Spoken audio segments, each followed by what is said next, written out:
81 ans après, Sarreguemines se souvient, la municipalité a organisé une cérémonie en hommage aux victimes du terrible bombardement du 4 octobre 1943.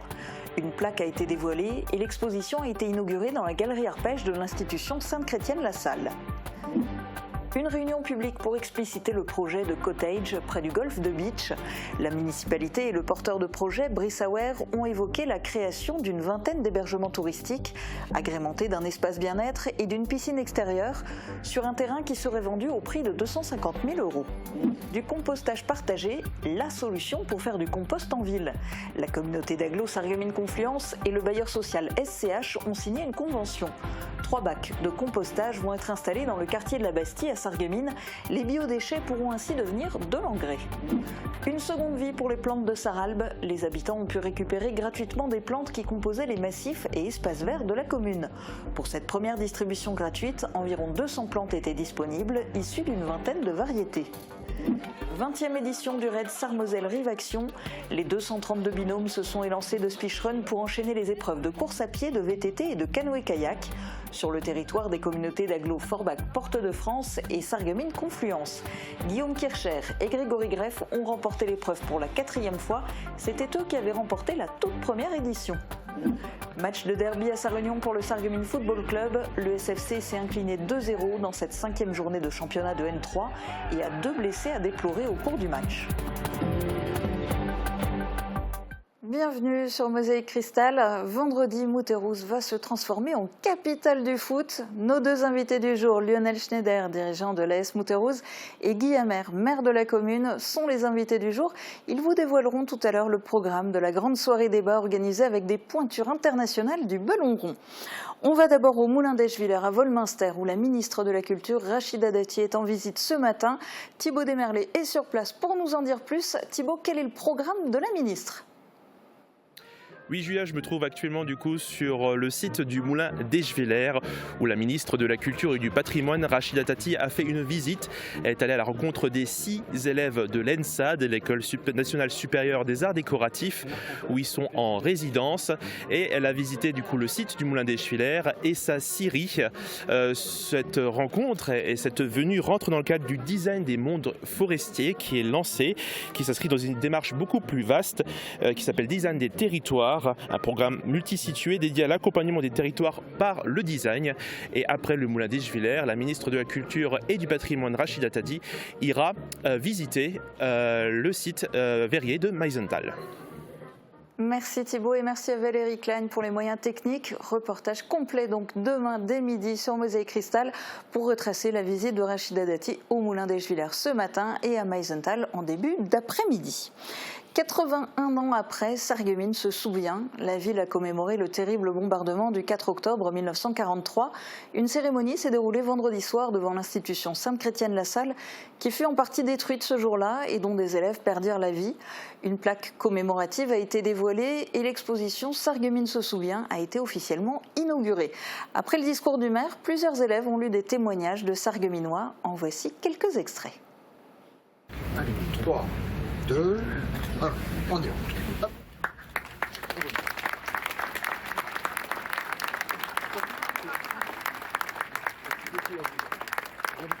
Nous commémorons ensemble un événement tragique qui a marqué Sarreguemines à jamais.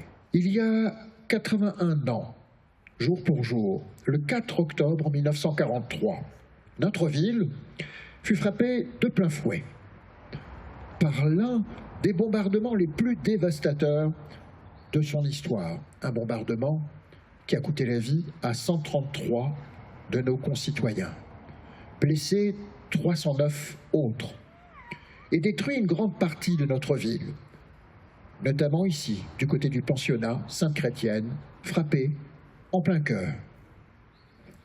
Ce bombardement, comme dans tant d'autres, avait pour objectif de viser les troupes occupantes et leurs infrastructures stratégiques, mais hélas, ce sont des innocents, des femmes, des hommes et surtout des enfants qui en furent les principales victimes. La guerre, dans toute sa brutalité, n'épargne personne et ce jour-là, la douleur, la mort et la désolation se sont abattus sur Sarreguemines. Tant de vies détruites et profondément meurtries, à jamais, mais aussi des maisons, des immeubles éventrés, laissant des centaines de personnes tout à coup sans logement, sans emploi, sans rien pour vivre dignement. On a traversé la ville, la route était chargée de terre, de pierres et de débris en tout genre. C'était l'apocalypse. Il y avait un désordre inimaginable. On a traversé le pont pour rejoindre la rue Roth où habitait mon amie. Et elle me dit « Mais regarde ma maison !» C'était un choc indescriptible. La maison qui faisait l'angle était effondrée, touchée par une bombe. Sa maman était sous les gravats. C'était la maison Laurent.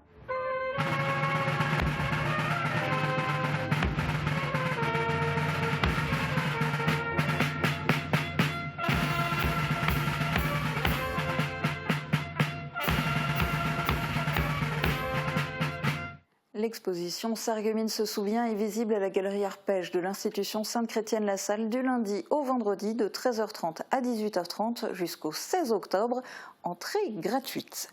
Tous les projets ne font pas l'unanimité. Au dernier conseil municipal de Bitche, le projet de création d'hébergements touristiques près du golfe avait beaucoup fait parler. Le point avait même été retiré de l'ordre du jour pour qu'une réunion publique soit organisée. Elle a eu lieu jeudi soir au restaurant du golfe. Emilia Zell y a assisté. Et vous croyez qu'il y a des golfeurs qui vont louer là-dedans? Pas jamais d'avis. Ils sont habitués à autre chose que ça. C'est faux. Et si ça ne marche pas, vous allez fermer et il y aura du B&B. C'est une réunion publique plutôt animée qui s'est déroulée jeudi soir au restaurant du golfe de Bitche. Elle avait pour but de présenter le projet d'hébergement touristique près du golfe aux habitants. Pour étoffer l'offre de nuitées dans le pays de Bitche, une vingtaine de cottages devraient voir le jour, avec un espace bien-être et une piscine extérieure. Les visiteurs partageront le parking avec les golfeurs. Ce projet à Bitche permettra l'embauche de 5 personnes. Non, franchement, c'est un beau projet. Mais c'est juste qu'ils peuvent nous faire la route de l'autre côté. Non, franchement, que Bitche il avance, c'est très bien, hein, c'est très bien. Nous, on veut que notre ville avance, hein, et puis peut-être ça va créer des emplois, c'est ce qui nous intéresse, c'est surtout les emplois. C'est vrai que ça chiffonnait un peu d'après ce qu'on entendait. Donc c'était surtout pour des renseignements, voir le projet, et il est vrai que je ne suis pas pour ni contre. Il faut encore réfléchir entre-temps pour... c'est aussi simple que ça, quoi. Parce que c'est quand même un grand changement. Alors qu'à l'époque, c'est vrai, il y a déjà eu des projets, j'étais au courant, et aucun n'a jamais abouti. Peut-être qu'il aboutira, mais est-ce que ça va nous rapporter des joueurs? Et je veux dire, pour une fois qu'il y a un projet qui peut se faire, on est quand même venu un peu voir ce que c'était réellement, ça peut être intéressant. Je veux dire, il faut des hébergements à Bitche. Les hôtels de luxe, de nos jours, ça ne marche plus, pas sur Bitche. Les questions des riverains serviront également à améliorer encore un peu le projet. Effectivement, chaque projet amène toujours la crainte, le bruit, l'emploi, est-ce qu'on ne pourrait pas faire mieux, est-ce qu'on pourra faire, etc. C'est des sujets qui sont de manière récurrente à chaque fois dans chaque débat, mais j'ai retenu quand même la moitié des questions qui vont permettre d'améliorer nettement le projet, effectivement. Par exemple, la qualité, effectivement. Donc, il y a des gens qui pensaient qu'on allait faire effectivement ça. Donc, la qualité du site, on a bien dit qu'on voulait quelque chose de très qualitatif, comme ce qui avait été fait sur Aspelshit. Il y a par exemple la sécurité au terme de l'infrastructure. Il y a tout à l'heure quelqu'un qui est venu par rapport au PMR. Donc, c'est tout que c'est accessibilité. Effectivement, il y a des rampes qu'il va falloir un petit peu sécuriser. La nuisance aussi. Donc la nécessité d'avoir du gardiennage 24 heures sur 24. Donc plein de petites questions là qui vont permettre d'enrichir le projet. Il y a eu des réactions sur le prix de vente du terrain, soit 250 000 €, ainsi que l'intérêt de construire des cottages et non un hôtel haut de gamme. 2 Handebachois se lancent dans l'entrepreneuriat dans leur commune. Tout d'abord, Camille Muller, prothésiste ongulaire de 18 ans, vient de créer son institut CMA Beauté 57 à son domicile, rue de la Fontaine. Après des études dans les arts et le graphisme, elle a souhaité se consacrer pleinement à sa passion. Elle a suivi une formation et depuis septembre, elle accueille ses premières clientes. En plus de l'onglerie, elle proposera aussi des extensions de cils à partir de novembre. Elle propose aussi de se rendre au domicile de ses clientes qui ne peuvent pas se déplacer. Toujours à Hambach, Michel Keppel vient d'ouvrir son service de traiteur Michel K. Il propose une carte de plats à emporter sur commande. Il était cuisinier au restaurant La Potence de Rémeul faim et exerce maintenant au Striker de Woestviller. En parallèle, il a décidé d'ajouter cette nouvelle activité. Lorsqu'il quitte les cuisines du restaurant, il se met à nouveau au fourneau, cette fois à son domicile, rue de Neufgrange, où il a investi dans du matériel professionnel. Et si en ville aussi c'était possible? À partir du 19 octobre, la Casque et SCH vont commencer une expérimentation de compostage partagé. 3 bacs seront installés au cœur du quartier de la Bastille à Sarreguemines, au pied des immeubles. Libre ensuite aux locataires de se porter volontaires et d'apporter leurs biodéchets pour les transformer en engrais. Guillaume Dumontail a rencontré les responsables de cette expérimentation lors de la signature de la convention qui les lie. Alors on a choisi le quartier Bastille parce que c'est un quartier qui s'y prête parfaitement. Donc on est sur un quartier relativement dense avec 112 logements, avec beaucoup d'espaces verts. Donc il nous a paru opportun de réaliser cet aménagement au cœur du quartier, justement pour éviter également les passages autres que les résidents. Voilà, donc, et puis un quartier plutôt calme, donc, qui se prête parfaitement à ce type d'expérimentation. Premier intérêt, c'est de réduire les déchets et surtout de les valoriser. Ça, c'est le premier intérêt. Lié à ça, c'est de produire du compost qui peut ensuite être utilisé par les producteurs, ceux qui ont réalisé le compost, soit dans une balconnière, soit dans un jardin, s'ils ont un jardin, et de les dispenser d'acheter des engrais qui sont souvent à base de produits chimiques, donc c'est un engrais naturel. Le premier intérêt est dans la création d'un lien social. Les gens du quartier de la Bastille vont avoir un lieu où ils vont pouvoir se retrouver, échanger et faire un retour au sol de tous nos biodéchets. À noter que cette expérimentation vient en complément du tri multiflux. Les locataires du quartier de la Bastille seront toujours dotés en sacs verts. Simplement, s'ils le souhaitent, ils pourront expérimenter en parallèle le compostage. Ils sont invités à participer à un premier rendez-vous d'échange et de rencontre à ce sujet, samedi 19 octobre de 10h à midi. C'est une initiative qui a été saluée chaque année. Comme dans toutes les villes et communes, Sarralbe change une partie des plantes de ses espaces verts au fil des saisons. Mais pour la première fois, elle a donné l'occasion aux personnes de récupérer les plantes qui ont été enlevées. Une quarantaine d'intéressés de la ville et des communes alentours sont venus en prendre. Il y avait environ 200 plantes et une petite vingtaine de variétés. C'était majoritairement des vivaces. La ville et son service des espaces verts souhaitent réitérer cette action. Elle se mobilise pour aider les femmes atteintes du cancer du sein. Les bénévoles de l'association Patchwork Passion, dans le quartier de Velferdin à Sarreguemines, ont dédié plusieurs de leurs séances à la confection de coussins cœur. Ces coussins, adaptés à la forme de l'aisselle, sont destinés à soulager les douleurs post-opératoires en diminuant les tensions suite à une ablation du sein ou de la tumeur cancéreuse. 60 coussins, qui respectent scrupuleusement un patron mis au point par un médecin américain, seront remis à l'Institut de cancérologie de Strasbourg. C'est la deuxième fois que les bénévoles mettent en place cette action. Elles souhaitent la renouveler tous les trimestres et pour cela, elles sont à la recherche de dons de tissus en coton. La Semaine Bleue, c'est une action nationale destinée à donner un nouveau regard sur le vieillissement et sur la place des seniors dans notre société. Elle se tenait du 30 septembre au 6 octobre. Sarreguemines y a participé en proposant plusieurs animations pour les personnes âgées, notamment un thé dansant. Marie-Morgane Pires a rejoint les danseurs. Comme un retour dans leur jeunesse. Une centaine de seniors ont profité d'un thé dansant, un bal en plein après-midi, proposé par le CCAS, le Centre communal d'action sociale de Sarreguemines, avec la résidence du centre. Il était animé par le local DJ Pascal. La veille, les seniors ont pu profiter également d'un spectacle de cirque vénitien. Des animations proposées dans le cadre de la Semaine Bleue qui a pour objectif de valoriser la place des aînés dans la société et veut miser sur l'importance des liens intergénérationnels. Et on s'intéresse maintenant au foot de haut vol avec les invités du jour.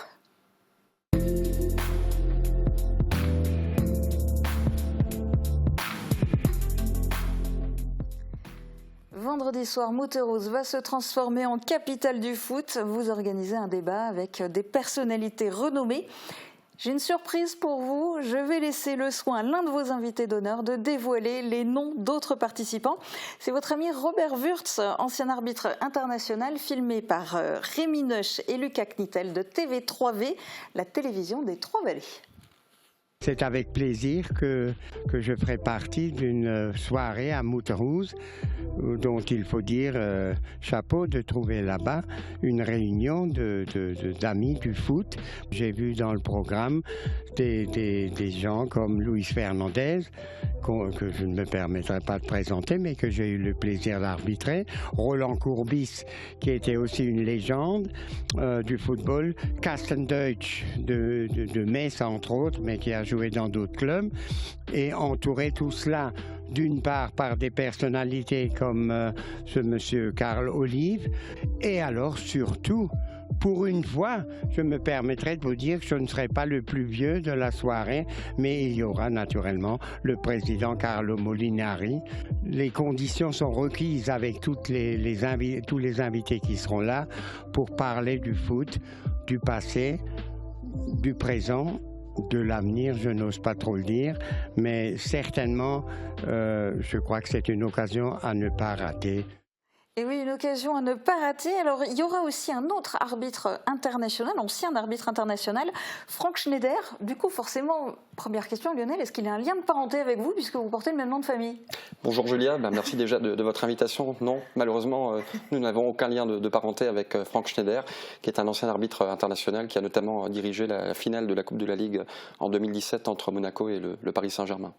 Et les autres alors, parce qu'il les a cités, mais comment vous les avez sélectionnés, parce qu'il y en a plein d'autres, des connus du foot. Alors pourquoi ceux-là et en quelques mots, qui sont-ils ? Alors comme on dit souvent, qui ne tente rien n'a rien, on a souvent l'impression que ces personnalités sont totalement inaccessibles et qu'elles ne viendront jamais dans notre territoire. On a trouvé une date en fait qui convenait à l'ensemble des invités. Il fallait prendre en compte surtout leur agenda médiatique, notamment pour Luis Fernandez et Roland Courbis, qui ont des fonctions dans des médias nationaux, qu'il n'y ait pas de match de l'équipe de France ce soir-là, ni de championnat de France de Ligue 1. Et à partir du moment où effectivement Robert Wurtz et Roland Courbis avaient donné leur accord, c'est par leur intermédiaire également que nous avons pu convaincre Luis Fernandez, Carlo Molinari forcément, Sylvain Castendutch et Frank Schneider, Carl Olive bien sûr, qui sera le présentateur de cette soirée exceptionnelle. Et puis je le disais, Robert Wurtz, c'est un ami à vous, hein, il me semble. Et d'ailleurs, vous avez déjà réussi à le faire venir. Alors à Bitche en 2019, à l'époque c'était avec l'entente Le Fort-Verrier. Et puis Robert Wurtz était revenu aussi en 2020, à Bitche aussi, accompagné de Marie-Georges Buffet. C'est une amitié de longue date? Oui, on se connaît maintenant depuis 2013 et on échange régulièrement autour du football et de l'arbitrage. C'est vrai que c'est un arbitre qui a révolutionné l'image de l'arbitrage. Sa carrière a notamment été saluée. J'ai en mémoire un hommage qui lui avait été rendu par Jean-Pierre Papin, Ballon d'Or en 91, qui le considérait comme peut-être le plus grand arbitre français de ces 30 dernières années. Et c'est quelqu'un voilà, qui était aussi présent notamment dans le cadre du 50e anniversaire de l'AS Mouterouz début juillet et qui nous fait toujours le bonheur d'être à nos côtés sur ces événements. Alors vous avez raconté un petit peu comment vous avez réussi à les faire venir en choisissant une date qui collait, en ayant des coups de main des premiers qui ont fait venir les suivants. Mais c'est pas le tout de trouver une date et d'accepter de les réunir. Vous les faire venir à Mouterouz, c'est loin pour eux. Oui, alors ils vont prendre le TGV pour certains, notamment Roland Courbis, Luis Fernandez, Carl Olive, depuis Paris jusqu'à la gare de Strasbourg, où on ira les chercher. On a aussi un partenariat avec la ville de Niederbronn-les-Bains qui nous permet aussi de leur faire visiter cette ville de Niederbronn, avec aussi une rencontre prévue l'après-midi avec les jeunes footballeurs du club local. Et voilà, ils ont accepté assez naturellement cette invitation à Mouterouz, ce qui traduit également leur attachement assez profond au football amateur. Je sais que Luis Fernandez était venu il y a quelques années dans le cadre du centenaire de l'US Forbach, donc ce sont des gens vraiment très attachés au football amateur. Guillaume, qu'est-ce que ça représente pour vous que votre commune devienne le temps d'une soirée la capitale du foot? Donc tout d'abord bonjour et merci pour l'invitation. Pour Mouterouz, ça va faire une grande notoriété, ça va faire parler de Mouterouz. Moi, je peux être que satisfait et c'est pour ça que j'ai déjà remercié Lionel et je le remercie encore une fois parce que c'est quand même grâce à lui et surtout grâce à lui d'avoir pu contacter toutes ces personnes et les faire venir sur Mouterouz. Et il faut aussi dire qu'ils viennent bénévolement. Donc c'est un beau geste. Quand on connaît la notoriété de ces gens, c'est quand même un beau geste de venir dans un petit village, dans un petit club de foot, pratiquement gratuitement. Donc en tant que maire, je peux être que satisfait. Mais alors, c'est un très joli coup de réussir à faire venir ces personnalités, à les rassembler à Mouterrouze. Mais même s'ils viennent bénévolement, ça doit quand même avoir un coût, ne serait-ce qu'au niveau transport, hébergement, etc. Comment se finance une telle opération ? On a réussi à trouver quelques sponsors, on a négocié un peu les prix, on a pris les billets du train assez tôt pour ça, justement ça ne revient pas trop cher. Puis encore merci à nos sponsors, c'est des petits sponsors, mais quand on additionne plusieurs petits sponsors, on a aussi un gros sponsor. Donc merci à eux aussi, tous ceux qui nous ont sponsorisés. Parce que c'est impressionnant quand même pour une commune de la taille de Mouterrouze de réussir à faire venir ces personnalités. Oui, c'est sûr. Ça permet aussi de se faire connaître et comme on est un village actif au niveau du foot, au niveau des associations, que ce soit chez les pompiers ou d'autres, on a encore un nombre de bénévoles assez élevé, donc ça leur fera plaisir. Surtout, ça fait plaisir, vu mon âge, c'était la période où on était devant la télé, où on voyait Kassenpeuch, Würz, c'était notre période. Donc nous, on est encore plus contents. Les jeunes, on verra comment ils réagissent. Ils sont assez connus pour que les jeunes les connaissent aussi. Hein. Vu les médias, la médiatisation de cette journée, je pense qu'il y aura aussi beaucoup de jeunes. En tout cas, vous allez rendre beaucoup de maires jaloux parce que peu peuvent se targuer d'avoir une telle mobilisation et notamment au niveau des associations. Alors, cette soirée, ça va être une soirée débat. Il y a différents thèmes qui vont être abordés. Et parmi les thèmes, il sera notamment question d'évolution de l'arbitrage avec l'apparition de la vidéo. En voici un aperçu avec Robert Würz. Dans le football maintenant, ce n'était pas comme ça à mon époque, il faut parfois l'œil des vidéos de la VAR, enfin je ne vous fais pas un dessin, pour savoir si un but est valable ou pas. Il ne faut pas tout de suite le critiquer parce que c'est peut-être une demande des temps modernes. Nous, les anciens, il sera peut-être difficile de dire moi aussi j'aurais voulu ça. C'est l'évolution de la science, du foot et on s'y habituera peut-être. Moi, je le vois via la télévision. Ceci aussi va être abordé. Et ce qui m'intéresse surtout, c'est à travers peut-être les questions qui seront posées par les jeunes. Il y aura aussi d'autres, mais les jeunes amoureux du foot, eh bien, elles seront commentées et puis par d'anciens comme moi. Je suis très intéressé pour savoir toutes les différentes appréciations que l'on pourra rencontrer à cette occasion-là. Alors ça donne déjà un premier aperçu. Quels sont les autres thèmes qui vont être abordés vendredi soir ? Alors on sera dans l'actualité forcément internationale avec notamment le match de l'équipe de France la veille en Israël. Donc forcément on va évoquer le titre de champion de France de l'équipe de France en 84 avec notamment Luis Fernandez qui avait été champion d'Europe. Il a aussi été demi-finaliste de la Coupe du Monde en 1986 au Brésil. C'est lui notamment qui permet à l'équipe de France de remporter cette séance de tir au but face au Brésil avec son tir au but victorieux. Forcément, on va évoquer Zinedine Zidane, que Roland Courbis et Luis Fernandez connaissent très bien, puisque Roland Courbis est à l'origine de sa venue à Bordeaux en 1992, en provenance de l'AS Cannes. Luis Fernandez a été son coéquipier aussi à l'AS Cannes. L'idée, c'est de faire aussi le lien forcément entre les trois plus grands joueurs, on peut le dire, du football français, que sont Michel Platini, Zinedine Zidane et Kylian Mbappé. Ensuite, forcément, le FC Metz, avec la présence exceptionnelle de Carlo Molinari, l'un des plus grands présidents que le football français a connu. Sylvain Castenduch, qui est aujourd'hui le 6e joueur le plus capé de l'histoire du championnat de France de Ligue 1 avec 577 matchs en première division. Donc l'idée, c'est de raconter l'histoire du FC Metz, les plus grandes heures de l'histoire du club à la Croix de Lorraine. Et puis forcément, l'arbitrage prendra aussi un temps assez important dans cette soirée. On n'oublie pas le football amateur aussi, on en a parlé, et l'attachement des différentes personnalités à cet égard. Et alors la soirée s'adresse à qui ? La soirée est ouverte au public, donc il n'y a pas de réservation à prendre pour cet événement. La soirée est ouverte au public, on a à peu près une capacité de 350 places assises. Donc voilà, c'est une soirée vraiment ouverte à tous les publics, à tous les passionnés du football amateur et football professionnel. Je pense notamment aux supporters nombreux du FC Metz dans la région, mais aussi à nos amis de l'approche Alsace. Et en plus, c'est gratuit, donc rendez-vous vendredi soir à la salle des Forges à Mouterrouze. Est-ce que vous pensez qu'elle va être assez grande, la salle des Forges ? C'est un peu notre appréhension, là. On a un peu peur vu les rumeurs, tout ce qui se passe sur Facebook, même comme il a dit, même des proches Alsace qui vont venir. J'espère on a 350 places, après c'est des places debout, on va peut-être un peu se pousser. Il faudra pousser les murs. Voilà, c'est notre... vaut mieux qu'on se pousse un peu que la salle la moitié vide. On a un bon espoir que la salle soit bien remplie. Et de toute façon, il y a assez de place à l'extérieur pour stationner. On a le terrain d'entraînement à côté s'il faut, où on pourra parquer les voitures là-dessus. Il n'y a pas de souci. On vous sent bien motivé à Mouterose. Merci en tout cas d'être venu aussi inviter les téléspectateurs de Mosaïque Cristal à participer à cette grande soirée débat autour du foot avec toutes ces personnalités. On va reparler de foot dans un instant, mais côté résultats sportifs, ce sera juste après les prévisions de Météo France pour demain. Couverture, crépissage, peinture et isolation. Avec Moder Habitat, votre maison sera belle et confortable par tous les temps.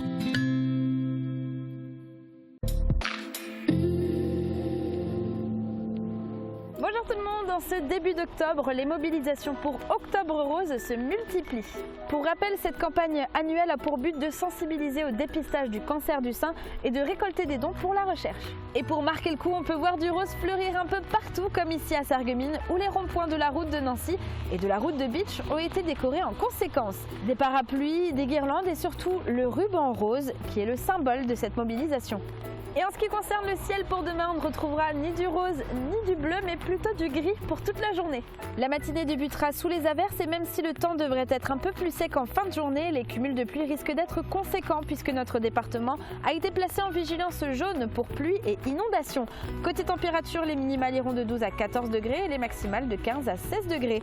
Demain, nous fêtons les Pélagies, il fera jour de 7h42 à 18h55. Passez tous encore une belle journée et à demain!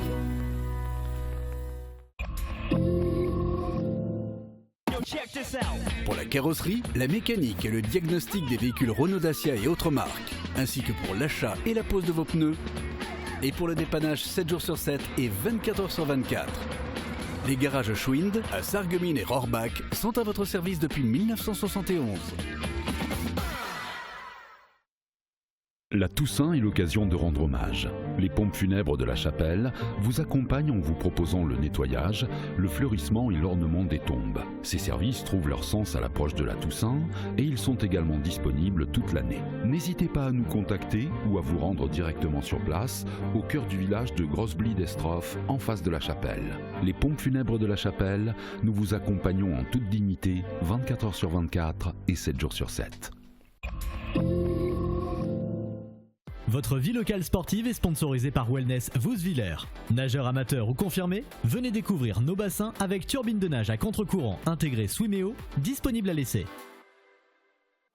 Ce week-end, un derby opposait le Sarreguemines Football Club à l'US Sarre-Union. C'était un match très attendu depuis que le SFC est monté en championnat national 3, en particulier par Rudi Keller, coprésident du SFC.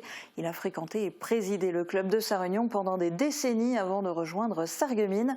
Reportage de Camille Henriot. Cette rencontre entre le SFC et l'US Sarre-Union, il l'attendait depuis longtemps. Rudi Keller, l'actuel coprésident du Sarreguemines Football Club, a des liens très forts avec l'US Sarre-Union. D'abord parce qu'il a côtoyé le club alsacien en tant que joueur pendant 27 ans, avant de le présider jusque 2019. C'est donc avec une grande émotion qu'il retrouve aujourd'hui le stade Omnisport de Sarre-Union, où s'affrontent les deux équipes régionales. Le fait que nous soyons montés en N3, c'était important de retrouver l'US Sarre-Union. Quand je regarde un peu le groupe aujourd'hui, c'est mon équipe préférée. Les jouer eux, déjà, c'est le déplacement le plus court. C'est quand même plus intéressant pour nous de venir ici que d'aller à Pontarlier. C'est un match très important pour nous, pour la région, pour le football local. D'avoir deux équipes à ce niveau-là, c'est prioritaire. Un match de tous les défis qui n'a pas démarré sous les meilleurs auspices pour le SFC. Premier coup dur pour le moral de l'équipe avec la sortie sur blessure du numéro 6 et capitaine Aymar Ngueni, puis du numéro 4 Jérémy Branca.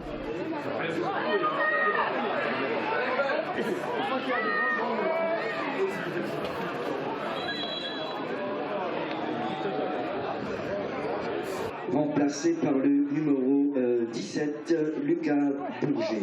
Peu de temps après, pour donner suite à un mauvais tacle dans la surface de réparation par le SFC, l'arbitre siffle un pénalty. Mais il est arrêté fort heureusement par le gardien, Jonathan Grébil. Cet arrêt sera malheureusement de court répit puisque l'US Sarre-Union marque un premier but à la 30e minute signé Robert Aroustanov.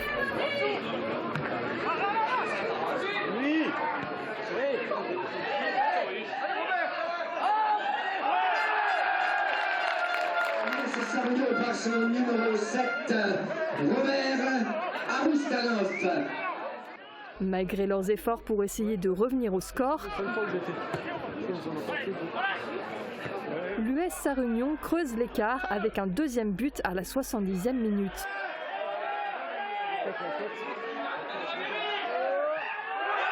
Score final 2-0 pour l'US Sarre-Union. Nous sommes des compétiteurs, on veut gagner tous nos matchs. Bien sûr qu'on est déçus. Après, on a eu un peu un concours de circonstances, 2 blessés très tôt dans le match, 12e, 17e, 2 joueurs cadres de mon effectif, avec un banc un peu juste vu qu'on avait déjà un autre blessé et un joueur suspendu. Ça fait beaucoup de choses. Nous ne sommes pas le PSG ou l'OM, donc on fait ce qu'on peut. Oui, déçu, mais bon, après, c'est pas non plus, c'est pas ma première défaite.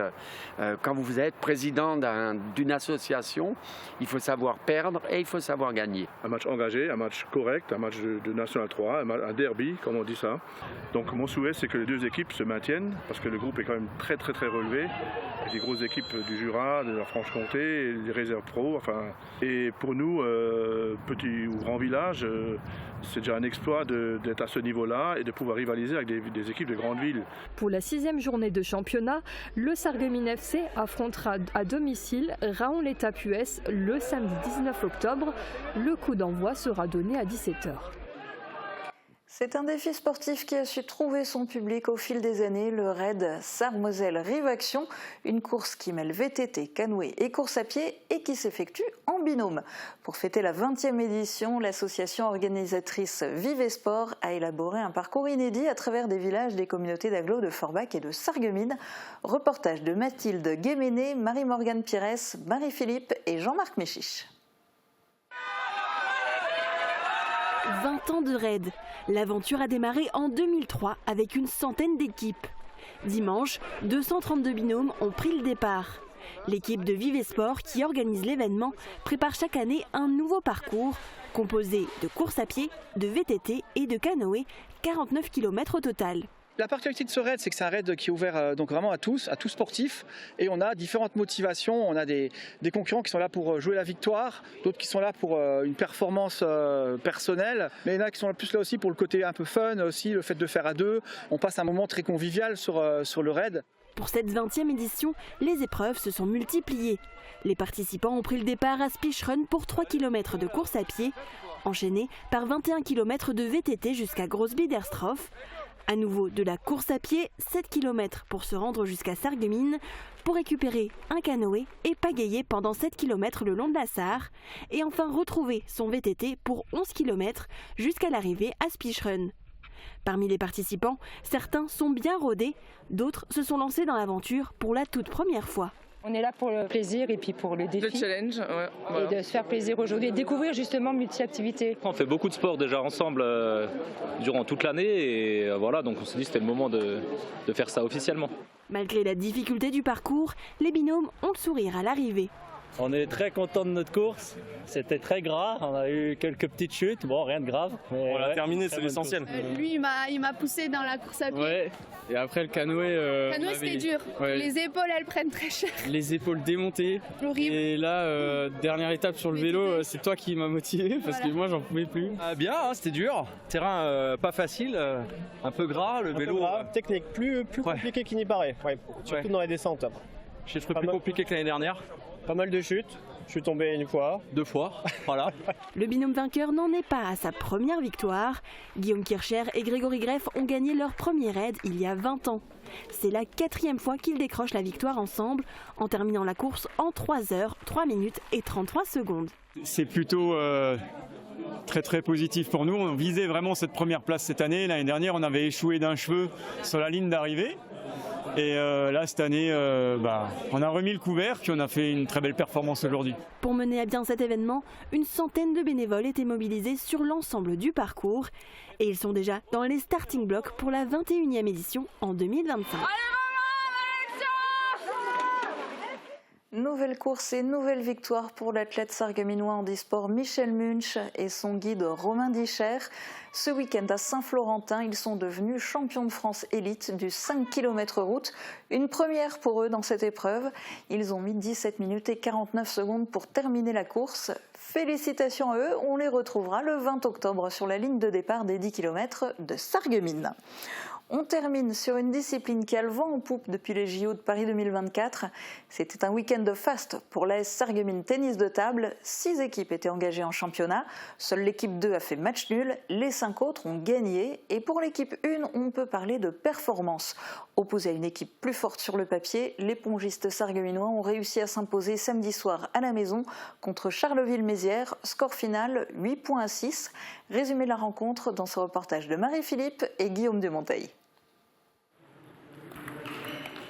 Sarreguemines et Charleville-Mézières ont eu du mal à se départager et cela n'est pas dû aux couleurs de maillot sensiblement identiques mais au niveau de jeu également équivalent entre les deux équipes. Pourtant au départ, les pongistes venus des Ardennes étaient bien plus forts sur le papier avec des classements supérieurs aux joueurs sarregueminois. Mais les faïenciers ont su performer pour vaincre des adversaires coriaces. Avant les doubles, Sarreguemines menait 5 points à 3, grâce notamment à 2 victoires obtenues par le nouveau venu, Aaron Falbrecht. Chacune des deux équipes remportait ensuite un double, et à l'entame de la deuxième série de matchs en simple, Aaron Falbrecht s'imposait une nouvelle fois sans coup férir, 3-7 à 0. A minima, les faïenciers assuraient le match nul, mais ils en voulaient plus. C'est Jean-François Rosé qui permettait à son équipe de s'imposer avec une victoire également obtenue en 3-7. Le score final est finalement de 8 à 6 pour les pongistes sarregueminois, actuellement 5e sur 8 au classement du championnat. Samedi prochain, ils se déplaceront à Amnéville.